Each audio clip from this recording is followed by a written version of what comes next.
이제 오늘 우리에게 주시는 하나님의 말씀을 함께 보기를 원합니다. 오늘 우리에게 주시는 말씀은 구약성경 하바국 3장 2절의 말씀입니다. 구약성경 1304쪽 하바국 3장 2절의 말씀입니다.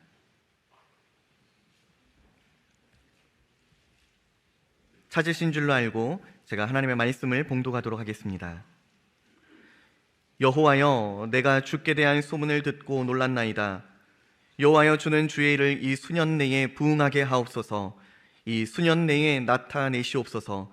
진노 중에라도 긍휼을 잊지 마옵소서. 아멘.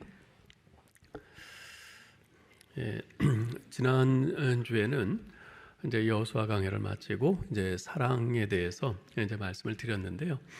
본래 설교 스케줄대로는 계속해서 이제 고린도전서 13장을 쭉 이렇게 강해하기로 되어 있었는데 좀 이제 계획이 바뀌었습니다. 오늘부터 추수감사주의를 제외한 3주 동안은 무릎 부흥이라는 주제로 우리 교회가 내년도를 바라보면서 한 마음으로 힘써야 할 기도 제목들을 같이 나누고 또 함께 기도하고 또 그렇게 하려고 합니다.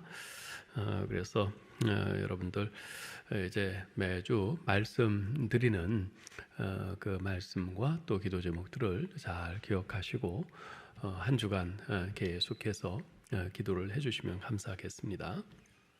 자, 오늘은 먼저 내일이면 늦습니다 라는 제목으로 말씀을 드린다는데요. 먼저 지금은 부흥을 위해서 기도해야 될 때라는 것입니다. 미국의 칼럼니스트인 짐 프랑켈은 이런 말을 합니다. 현대 문명이 붕괴된다면 미래의 역사가들은 현대인들은 향락하다가 죽었다라고 비웃을 것이다. 현대인들은 향락하다가 죽었다. 그의 말을 기독교적으로 바꾸어서 전곡을 찌른 사람이 있습니다. 바로 미국의 A.W. 토저 목사인데요.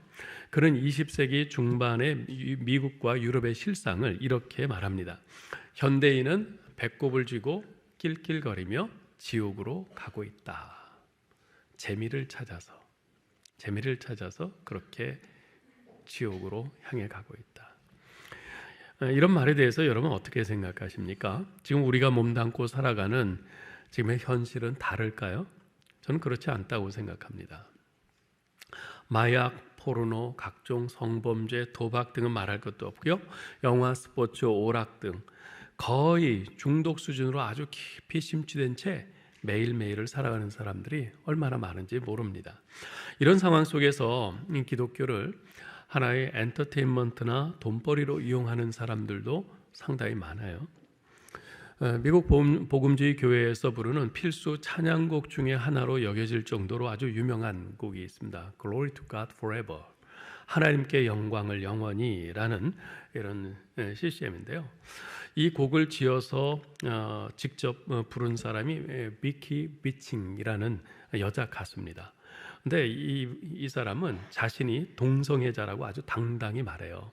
그러면서 이녀는 자기가 동성애자라는 사실이 자기가 복음성가를 만들어 부르는데 아무런 문제가 없다고 주장을 합니다. 성경에서 그 많은 하나님의 말씀이 분명히 그 많은 동성애를 하면서 하나님께 영광을 라는 찬양을 만들어 부르는데 아무런 갈등도 문제도 없다는 거예요. 여러분도 그렇게 생각하십니까? 저는 좀 보수적이라서 그런지 몰라도 그녀의 그런 주장이 전혀 이해가 되지 않습니다. 작년에 TV에서 방영된 더 글로리라는 드라마를 보신 분들이 아마 많으실 겁니다. 고등학생 때 학교 폭력에 의해서 시달린 주인공이 자신을 괴롭힌 가해자들에게 복수하는 내용의 드라마인데요. 더 글로리에 등장하는 가해자들 중에 중대형 교회의 목사 자녀인 여자가 한 사람 등장해요. 그 여자 이름이 이사라입니다. 우리 교회에 이사라라는 이름을 가지신 분이 두 분 있죠. 권사님이 한 분 계시고 집사님이 한 분 있는데 이분들은 다 아주 훌륭한 그런 믿음의 소유자신데 이 드라마에서는 그런 여자로 등장을 해요. 근데 그녀는 자기 아버지가 중대형 교회 목회자로서 획득한 그런 재력과 그 명성을 악용을 해서 학창 시절에는 동료 학생들에게 아주 가학적인 학교 폭력을 일삼습니다. 그리고 성인이 되어서는 마약과 난잡한 남자 관계에 빠져 살아가죠. 근데 화가로서의 재능은 또 있어요. 그래서 그 재능을 활용해서 자신의 작품으로 아주 재력가들의 자금 세탁과 탈세를 돕고 그로부터 큰 재정적 이득을 얻습니다. 그러면서도 표면적으로는 기독교 신자로, 목회자 자녀로, 충실한 성가대원으로서의 외양을 유지를 합니다. 그러면서 학창시절 자신으로부터 수많은 폭력을 당했던 그 피해자인 문동인이라는 여자한테 그런 말을 하죠. 난 천국에 갈 수 있거든. 난 너한테 한 지 다 회개하고 다 용서받았어. 난 구원받았어. 그러면서 아주 조롱하듯 말합니다.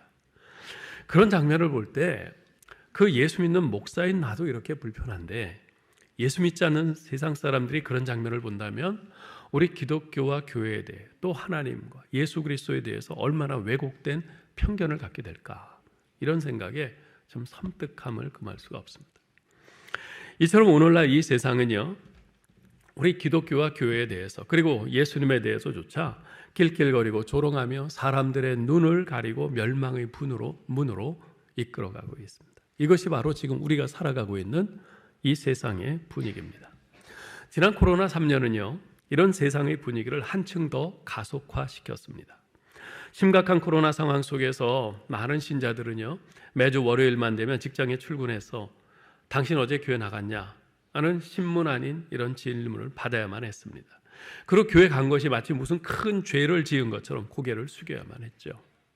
교회는 교회대로 거의 매주일마다 구청과 방역당국에서 나와서 교회가 방역지침을 잘 지키고 있는지, 정해진 인원보다 초과해서 모이지는 않았는지 등등을 점검하고 감시하고, 때로는 CCTV까지도, 우리 교회 CCTV까지도 다 돌려보고, 그러면서 아주 늘 긴장감과 자괴감 속에 한 주 한 주 버텨야 했습니다.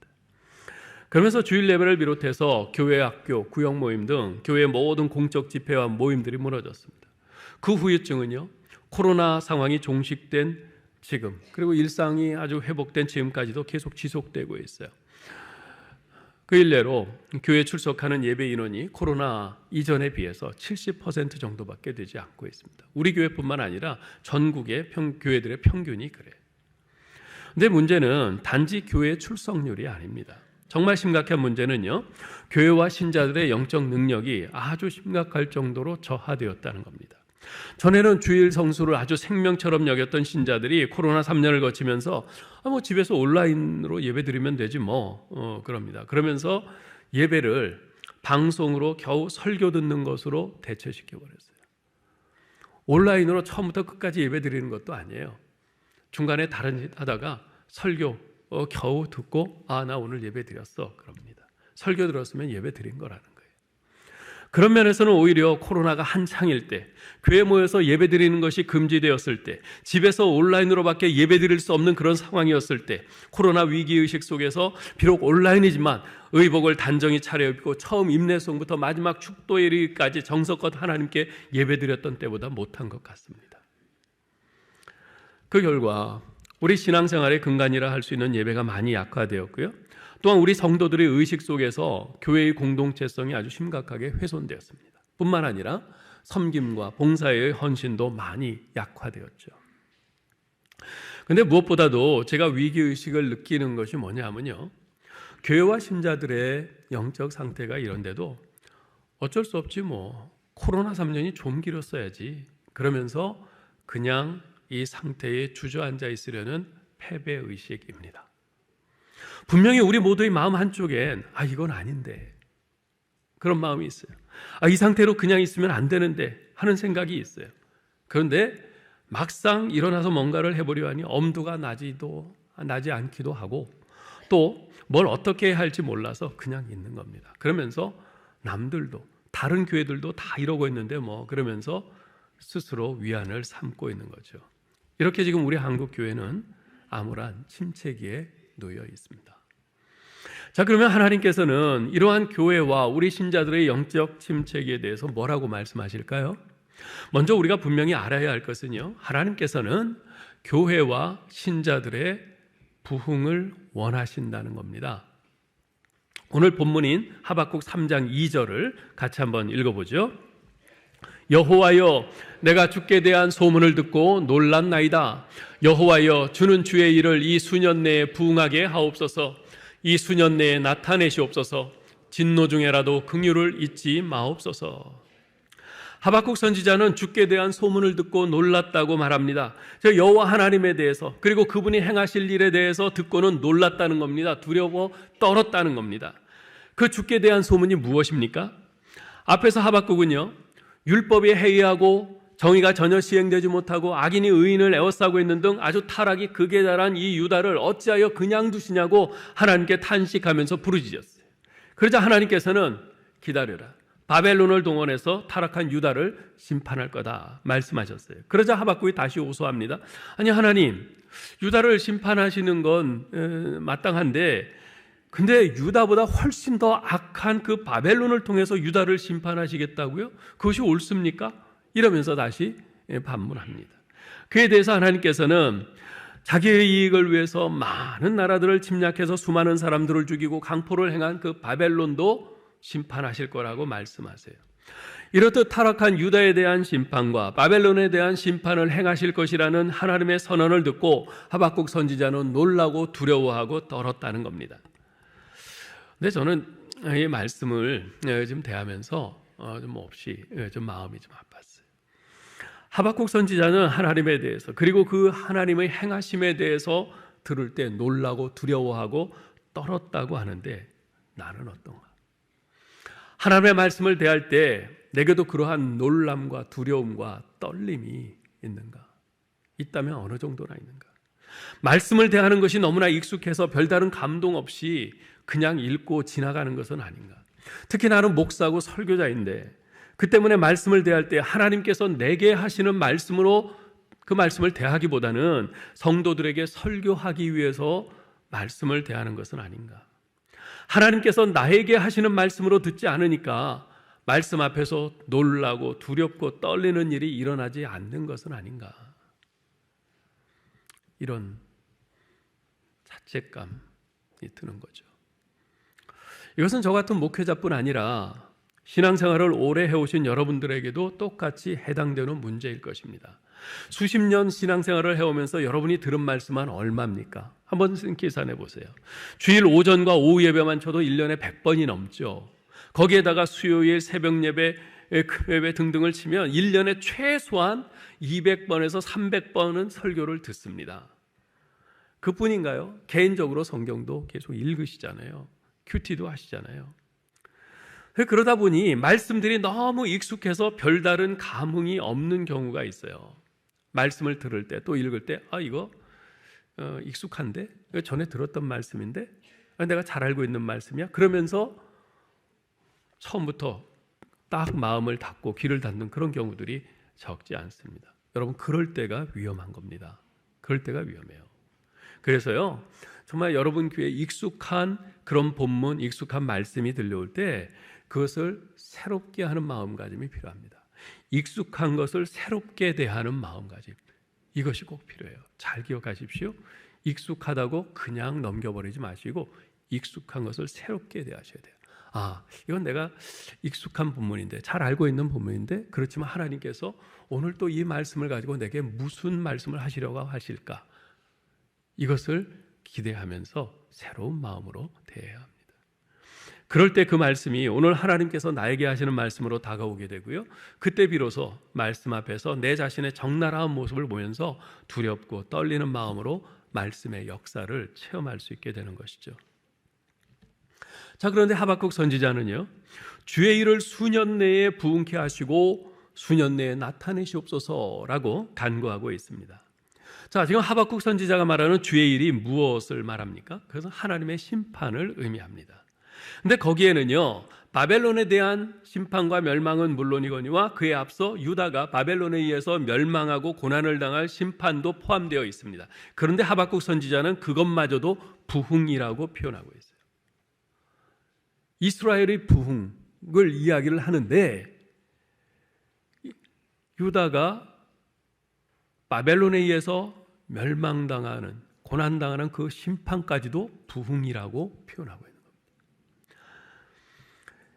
여기에 사용된 이 부흥이라는 히브리어 단어는요, 죽을 것 같은 사람을 다시 살아나게 한다는 이런 뜻입니다. 거의 죽은 것 같은 사람을 다시 살아나게 한다는 뜻이에요. 하박국 선지자가 말하는 부흥은 단순히 남유다가 번영하고 번성하는 것이 아니라 하나님의 백성으로서 다시 살아가는 것, 바르게 세워지는 것을 뜻했습니다. 따라서 진노 중에라도 긍휼을 잊지 마옵소서라고 하는 이 간구 내용과 연결해서 볼 때 하박국은 하나님께서 심판 속에서도 남은 자를 허락하심으로 그들이 바벨론 포로에서 돌아와 이스라엘 백성들이 영적으로 하나님 앞에서 정화되어지고 회복되어지기를 원합니다. 이 간구를 하는 것이죠. 즉 하박국 선지자의 기도에서 부흥이라고 하는 것은 이스라엘이 번영에 맞춰져 있는 것이 아니라 회개와 회복을 통한 하나님과의 바른 관계, 그래서 그들이 하나님 앞에서 바르게 세워지는 것에 초점이 맞추어져 있는 겁니다. 여러분, 바로 이것을 주목해야 합니다. 진정한 부흥은 무엇인가? 그저 내가, 우리 가정이, 우리 교회가, 우리 나라가 잘 되고 형통하는 것? 그렇지 않습니다. 진정한 부흥은 내가, 우리 가정이, 우리 교회가, 우리 한국 교회가 바로 서는 것입니다. 죄악이 청산되고 공의가 바로 세워지고 하나님의 뜻이 온전히 이루어지는 것입니다. 오늘날 정말 많은 사람들이, 많은 교회들이 항상 부흥을 외치고 간구합니다. 그런데 대개의 경우 그렇게 외치고 간구하는 그 부흥에 들어있는 속뜻은 외형적인 성장과 어떤 화려함을 추구하는 것입니다. 그것을 부흥이라고 생각해요. 교회에 많은 사람들이 모여서 숫자가 늘어나면 부흥했다라고 이야기를 합니다. 그렇지 않습니다. 그것은 성경이 말씀하는 진정한 부흥이 아닙니다. 진정한 부흥이 뭔가? 우리가 얼마나 하나님의 말씀을 향해서 더 가까이 다가가는가? 얼마나 더 죄악과 치열하게 싸우는가? 나의 가치관과 성품과 인격이 얼마나 더 예수 그리스도를 닮아가는가? 하나님의 나라와 뜻을 이루기 위해서 얼마나 더 내 자신을, 우리 교회를 희생하고 섬기는가? 이것이 바로 진정한 부흥의 표지 아니겠어요? 중요한 것은 하나님께서 자기 백성과 교회의 부흥을 원하신다는 것입니다.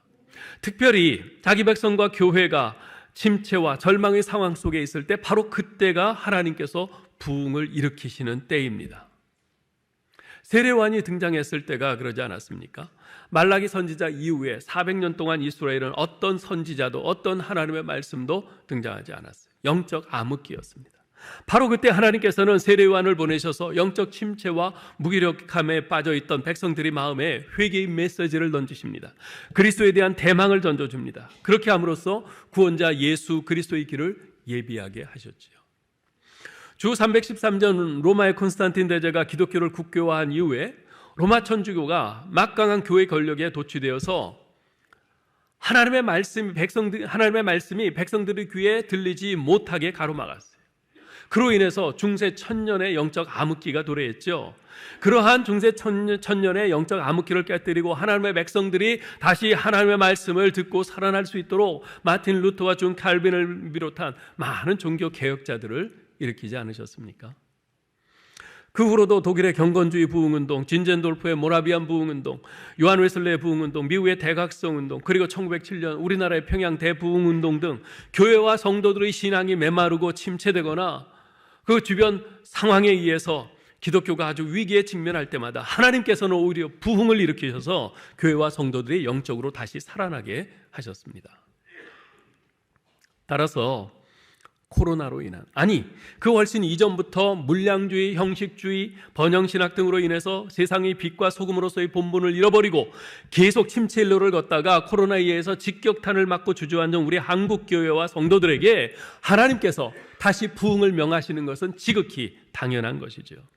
그렇습니다. 하나님께서는 지금 우리가 다시 영적으로 살아나기를 원하십니다. 주저앉은 자리에서 다시 일어나기를 원하십니다. 우리에게 부흥을 꿈꾸고 열망하라고 명하십니다. 여호와여, 주는 주의 일을 이 수년 내에 부흥하게 하옵소서, 이 수년 내에 나타내시옵소서, 진노 중에라도 긍휼을 잊지 마옵소서라고 부르짖으며 기도하라고 명하십니다. 여러분, 지금은 우리가 영적 부흥을 위해서 기도해야 될 때입니다. 자, 그러면 우리 교회가 가장 먼저 꿈꾸고 열망해야 할 부흥은 무엇인가? 지금 여기 제목이 나오죠. 제2기 화성교회 교회학교, 일명 다니엘학교 나오는데요.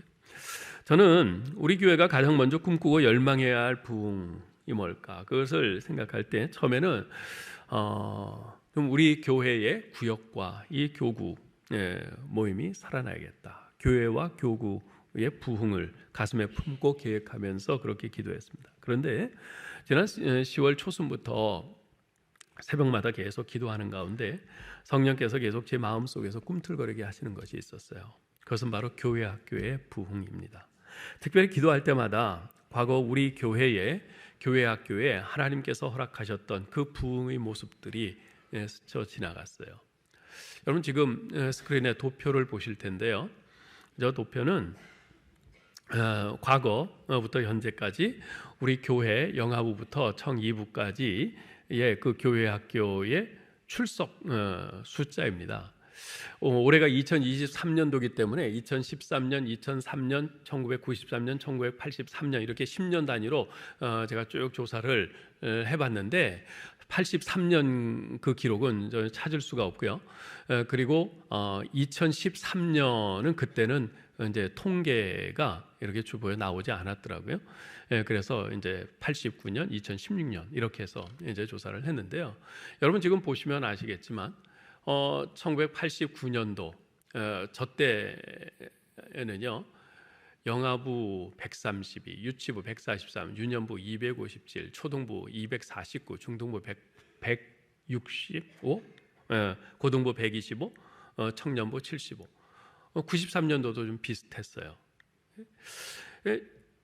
제가 쭉 이렇게 보니까 1980년대 중후반부터 90년대 중반까지는 우리 화성교회 교회학교의 최고의 부흥기였습니다. 저는 88년 7월부터 90년 12월까지 2년 6개월간 고등부 전도사로 섬겼었는데요. 그래서 지금도 아주 기억이 생생합니다. 그 당시에는요, 우리 교회학교 아이들, 학생들, 청년들이 매주 출석하는 숫자만 1,100명이 넘었어요. 건물은 지금 옆에 있는 구본당과 지하교육관밖에 없었고요. 이 건물은 없었죠. 그래서 매 주일마다 온 교회가 아주 북적북적, 아니 돛대기 시장 같았어요. 각 부서마다 모임을 할 장소가 부족해서 저희 고등부는요, 교사 모임을 어디서 했냐면 지하교육관 위에 주차장이 있지 않습니까? 거기에 천막을 쳐놓고 거기서 했어요. 그래도 우리 고등부는 형편이 좀 나은 편이었습니다. 고등부보다 인원이 100명 이상 많은 유년부 또 초등부 어땠겠어요? 250명 되는 그 아이들을 그 좁은 그 본당에서 이런 말로 표현할 수가 없는 거죠. 그런 상황에서 뭐 분반 공부 등 아이들 교육이 제대로 이루어질 수 있었겠습니까? 거의 불가능하죠. 그런데요, 그 당시 교사들은요, 그 왁자지껄 아주 시끌벅적한 그 북새통에서도 자기 반 아이들 뭐 10명이 넘는 아이들을 챙기면서 아주 목에서 피를 토할 정도로 열심히 가르쳤어요. 그렇게 하지 않을 수가 없는 것이 지금 자기 반 이렇게 개인 창의자에 앉아서 10명 이렇게 가르치는데 바로 그 옆에 또 다른 반이 또 있는 거예요. 애들이 또 조용하기나 합니까? 얼마나 막 떠들고 그래요. 그러니까 그냥 그 아이들을 놓고 그냥 온 신경을 집중해서 그냥 목이 터져라 그렇게 외치는 거죠. 그리고 각 부서마다 교사들이 아이들 신방을 얼마나 열심히 했는지 모릅니다. 또 전도도 열심히 했어요. 길 가다가 아이들을 보면 선생님들은 무조건 아이들을 붙잡고 너 교회 다니니? 안 다닌다고 하면 저기 화성교회에서 너 다음 주에 화성교회 꼭 와. 화성교회 꼭 와. 그렇게 열심히 침을 튀겨가며 전도하곤 했습니다. 그런데요, 정말 놀라운 것은요, 그 시기에 교회가 살아있었어요. 생동감이 넘쳤습니다. 어르신들도요, 교회에서 여름 성경학교를 하면 너도 나도 나오셔서 아이들 밥 해주면서 섬기셨어요. 중등부, 고등부, 청년부 여름 수양회를 가면요, 그 어른들, 권사님들이 그 솥단지, 냄비까지 다 싸가지고 가셔서 함께 주무시면서 거기서 식사를 매 끼니 손수 만들어 주셨어요. 그야말로 교회 학교를 중심으로 온 교회가 하나가 되었죠. 그 집에서도 그러지 않습니까? 집에서 이렇게 보면 아이가 하나 태어나면 그 아이를 중심으로 집안에서 웃음꽃이 펴요. 집안에 막 활기가 돌아요. 생동감이 돌죠. 그 아이 하나 때문에. 그렇죠? 마찬가지였어요. 이 교회가 그랬어요. 교회가. 아이들이 교회에 막 넘쳐나고 아이들이 뭐 이리 뛰고 저리 뛰고 하면서 그러는데 그 아이들로 인해서 교회에 생동감이 넘치고 생명력이 넘치고 교회가 밝았습니다.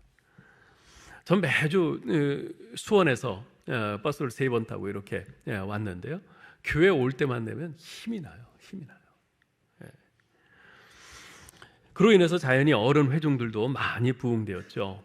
교회 분위기가 밝고 늘 생동감이 넘치니까 처음 우리 교회에 방문했던 그 어른 장년들도 그런 분위기 속에서 우리 교회에 정착하게 되고 그런 일들이 많았어요.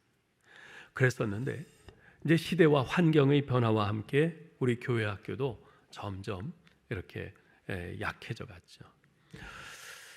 근데 하나님께서 기도하는 가운데 제게 그때 그 교회 학교에 부흥했던 때를 계속 생각나게 하시고 그 부흥을 다시 꿈꾸게 하셨습니다.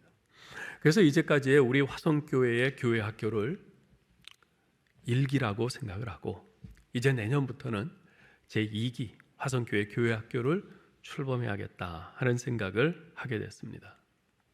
몇 가지 이유가 있는데요. 그중 가장 중요한 이유는 이 지역에 아이들, 학생, 청년들이 많기 때문입니다.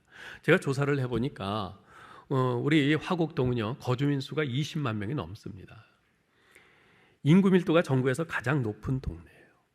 특별히 이제 취학 연령, 학교 갈 연령대의 그 아동 수와 출산율이 전국에서 수위를 다툴 만큼 높습니다. 그만큼 아이들, 학생들, 젊은이들이 많이 산다는 거죠. 특별히 이곳 화곡동의 인구 밀도는 앞으로 더 높아질 전망이라고 합니다. 1980년대, 90년대, 2000년대 이때 지어진 그 다가구 주택들, 빌라들 이것들이 이제 오래돼서 이제 증축하거나 개축해야 될 이런 시기가 이제 도래했거든요. 그래서 그렇게 하면 앞으로 공간도 인구도 더 늘 수밖에 없다는 거죠. 전문가들이 말을 하는 겁니다. 다른 지역들은 어때요? 뭐 강남이든 강북이든 서울의 어느 지역을 보더라도 이렇게 아이들, 중고등학생들, 청년들이 없어서 난립니다. 그래서 각 교회들마다 정말 그 교회 학교 부서들이 점점 없어져 가요. 아이들이 없으니까. 그런데 우리가 살고 있는 이 지역은 전혀 그렇지 않거든요. 자, 그렇다면 우리가 여기서 생각해야 될 게 뭐겠어요? 우리 교회의 사명이 여기에 있구나. 우리 교회의 사명이 여기에 있구나. 이것을 알아야 되는 거죠. 그러나 제2기 화성교회 교회학교가 단지 교회학교의 숫자적 부흥만을 목표로 하고 있지는 않습니다. 저는 기도하는 가운데 제2기 화성교회 교회학교를 일명 다니엘 학교라고 명명을 했습니다. 제가 우리 교회학교 교육자들에게 더 좋은 명칭이 있으면 알려달라. 채택되면 내가 상품을 주겠다. 내걸었어요. 그런데 아무도 응모하지 않더라고요. 제가 이미 제일 좋은 걸 선점을 해서 그런지 아무도 응모를 하지 않아요. 그래서 상품은 굳었고 그냥 이렇게 하려고 합니다. 여러분, 제가 다니엘 학교라고 명명한 이유가 있어요. 다니엘이 어떤 사람입니까? 청소년의 나이에 바벨론의 포로로 끌려가서 90세에 죽을 때까지 바벨론과 메데바사 제국의 총리를 지낸 사람입니다. 그러나 이 다니엘의 정말 훌륭한 점은요, 우상과 세속주의로 가득한 그 이방 나라에 살면서 한결같은 여호와 신앙으로 그 모든 우상 숭배와 세속주의 도전을 물리쳤을 뿐만 아니라 오히려 그 이방 나라의 왕들에게 하나님의 살아계심을 증거하고 영적으로 큰 영향력을 끼쳤던 사람이라는 거죠. 저는 오늘날 우리 아이들, 청소년들, 청년들이 매일 호흡하며 살고 있는 이 환경이 2600년 전 다니엘이 처해 있던 환경과 다를 바 없다고 생각합니다. 아니, 핸드폰과 인터넷, SNS 등으로 전 세계의 온갖 별의별 문화들과 정보에 여과 없이 접근할 수 있는 이런 환경 속에 살고 있는 오늘날의 아이들이 다니엘이 처한 그 환경보다 훨씬 더 위험합니다. 이런 시대, 이런 환경 속에서 영적으로 짓눌려 있는 이들을 여호와 하나님과 예수 그리스도를 믿는 온전한 신앙인으로 양육해서 다니엘과 같이 이 세상에서 빛과 소금으로 살면서 하나님 나라를 세워가는 하나님의 일꾼들이 되게 해야 하지 않겠습니까? 그것이 바로 하나님께서 우리 교회를 이 지역에 두신 이유가 아니겠어요? 바라기는 이제부터 여러분도 각자 기도하실 때마다 제2기 화성교회 교회학교 일명 이 다니엘 학교를 마음에 품고 기억하시고 여러분 기도 시간마다 꼭 기도해 주실 수 있기를 바랍니다. 여호와여, 주는 주의 일을 이 수년 내에 부응하게 하옵소서. 내년부터 출범하는 제2기 화성교회 교회학교, 이 다니엘 학교가 수년 내에 부응하게 하옵소서. 우리 화성교회 교회학교를 통해서 이 화곡동 지역의 모든 어린이, 청소년, 청년들이 복음을 듣고 주님 앞에 나오게 하옵소서. 주님, 주의 진노 중에라도 긍휼을 잊지 마옵소서. 이렇게 기도해 주실 수 있기를 바랍니다. 자, 그러면 제2기 화성교회 교회학교, 이 다니엘 학교는 구체적으로 어떻게 출범할 것인가? 이것을 위해서 우리가 준비하고 헌신해야 할 것이 무엇인가? 이에 대해서는 추수감사주일 지나고 다음 시간에 좀 더 구체적으로 말씀을 드리겠습니다. To be continued. 자, 끝으로 한 가지만 더 말씀드리겠는데요. 내일이면 늦는다는 겁니다. 19세기의 기도의 사람으로 불렸던 이안 바운즈 목사님은요, 이런 말을 합니다. 기도하기를 중단한 믿음은 생명을 잃은 것이다. 기도하기를 중단한 믿음은 생명을 잃은 것이다. 여러분, 우리는 살기 위해서 기도해야 합니다. 또 기도하기 위해서 살아야 합니다. 지금 우리가 코로나 이전에 보면요, 3부 예배, 이 3부 예배 때는 이 앞에 빈자리가 없었어요. 빈자리가 없이 꽉 찼습니다. 그런데 이 코로나 이후엔 이 빈자리들이 듬성듬성 이렇게 있어요. 여러분, 이 예배당 빈자리를 볼 때마다 무슨 생각을 하십니까? 물론 빈자리를 보면서 부흥이 일어나서 저 자리에 사람들로 가득 차면 얼마나 좋을까, 뭐 이렇게 탄식하며 말하는 분들도 적지 않을 겁니다. 비록 탄식이라도 이렇게 말하는 것이 부흥에 대해서 아무 관심이 없는 것보다도 낫습니다. 그러나 그것만으로는 부족합니다. 여러분, 우리는 경건한 질투심으로 불타야 합니다. 아니 왜 이렇게 자리가 비어있지? 왜 우리 하나님께 예배드리는 이 자리가 이렇게 비어있는 거지? 우리가 안타까움, 거룩한 질투심에 불타야 합니다. 왜냐하면 그것이 하나님의 뜻이기 때문에 그래요. 영적인 원수들이 득세하는 것을 보고도 아무런 질투심을 느끼지 않는 것은 문제가 있는 거죠. 지금 우리는 어떻습니까? 이 코로나 3년을 거치면서 우리는 이렇게 익숙해진 교회 생활에 안주해서 석고상처럼 굳어져 있는 것은 아닌가? 그렇다면 그 석고상을 깨부숴야죠. 긴 잠에 빠져있는 우리 영혼을 깨워야 합니다. 돌같이 굳어있는 뒷밤에 뜨거운 눈물이 흐르게 해야 합니다. 20세기의 저명한 복음 전도자인 레오나르드 레이븐힐 목사는 이런 말을 합니다. 일주일에 한 번 기도회를 여는 교회에서는 하나님이 허락하시고 성령님이 역사하시는 부흥이 절대 일어날 수 없다. 잘 기억해야 합니다. 부활하신 예수님이 승천하신 후 제자들은 열흘간 매일 모여 힘써 기도했습니다. 그 결과가 바로 오순절 성령 강림 사건입니다. 그들이 기도할 때 성령님께서 임하셨어요. 오순절 사건 이후에도 그들은 계속 기도했습니다. 사도행전은 전부 28장으로 이루어진 책인데요. 이 사도행전은 1장에서 28장까지 보면 기도로 가득합니다. 이 사도행전은 교회의 부흥을 증언해주고 있는 책인데요. 그 사도행전에서 증언하는 교회의 부흥은 다 기도의 바탕에서 이루어진 겁니다. 우린 기도해야 합니다. 개인적으로도 기도해야 하지만요, 함께 모여서도 기도해야 합니다. 낮에도 기도하지만 밤에도 새벽에도 모여서 기도해야 합니다. 많은 분들이 찬송가 364장을 좋아해요. 내 기도하는 그 시간 그때가 가장 귀하다. 기도하는 그 시간 참 귀하죠. 귀한 찬송입니다. 그런데 내 기도하는 그 시간이 오늘날에는 1시간, 아니 30분, 아니 10분, 아니 5분으로 바뀌어 버렸어요. 그것이 문제입니다. 우리는 겨우 5분, 10분 기도하고 교회의 그 많은 일들을 처리하려고 합니다. 정말 딱하고 안타까운 일이죠. 여러분 분명히 명심하시기 바랍니다. 일주일에 5분, 10분, 아니 1시간 기도하는 것으로는 결코 살아있는 그리스도인 생명에 있는 교회를 만들 수는 없습니다. 기도 없이는 그리스도인의 삶을 제대로 살 수 없습니다. 기도는 신자의 능력이기 때문에 그렇습니다. 그러므로 기도를 많이 하면 할수록 능력은 늘어나지만 기도를 하지 않으면요, 있던 능력마저도 사라지고 맙니다. 여러분, 사탄이 정말 두려워하는 것이 뭔가? 우리가 기도하는 것을 정말 두려워합니다. 그래서 사탄은 온갖 방법을 동원해서 우리가 기도하지 못하도록 방해 공작을 펼칩니다. 우리가 기도하려고 할 때마다 사탄은 게으름을 좋아하는 우리 본능을 자극해서 내일에, 내일부터 해, 그러면서 자꾸 미루도록 만듭니다. 왜냐하면 사탄은 성령 안에서 기도하는 사람이 지혜롭고 능력 있는 신앙의 용사가 된다는 사실을 너무나 잘 알고 있기 때문에 그렇습니다. 우리가 지난 한 3주간 동안에 안상혁 교수님을 통해서 청교도 신앙에 대해서 우리가 배울 수 있는 그런 시간을 가졌었는데요. 그때 이제 우리가 배운 것 가운데 스코틀랜드의 여왕 메리 1세, 이제 블러드 메리라고, 그 종교개혁 당시 수많은 개신교인들을 처형해서 블러드 메리, 피의 메리라는 그런 별명을 가진 이 스코틀랜드 여왕 메리 1세에 대해서도 우리가 들었죠.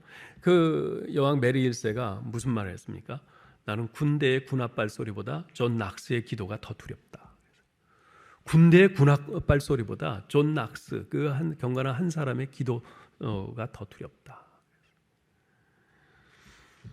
사랑하는 성도 여러분, 폭발적인 부흥을 이룬 초대교회는 기도하는 교회였습니다. 그렇습니다. 이제까지 부흥하는 교회는 모두 기도하는 교회였어요. 우리가 교회의 부흥을 보려면 먼저 우리 안에 기도의 부흥이 일어나야 합니다. 우리가 우리 가정의 부흥을 보려면 우리 안에, 내 안에 먼저 기도의 부흥이 일어나야 합니다. 하나님 앞에 진지하게 서는 깊은 기도, 우리가 모여 함께 목숨을 걸고 간구하는 기도의 부흥이 일어나야 합니다. 내일부터 하겠다고 말하지 마십시오. 내년부터 하자고 말하지 마시기 바랍니다. 내년은 우리 것이 아닙니다. 내일은 어쩌면 너무 늦을지도 몰라요.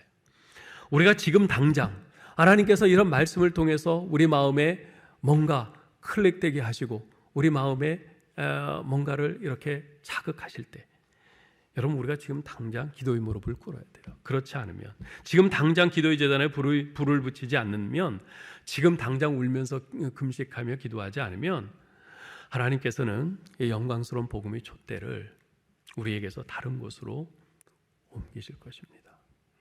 여러분, 우리가 부흥을 위해서 기도해야 될 때입니다. 계속 언제까지나 코로나를 핑계대면서 이 침체의 자락에 앉아 있을 수는 없습니다. 일어나야 합니다. 부흥을 위해서 기도하면서, 우리 온 성도가 함께 기도하면서 나에게서 먼저 이 무릎 부흥이 일어나고, 우리 가정에서 부흥이 일어나고, 우리 교회에서, 우리 한국 교회에서 이 부흥이 일어날 수 있도록 기도해야 될 줄 압니다.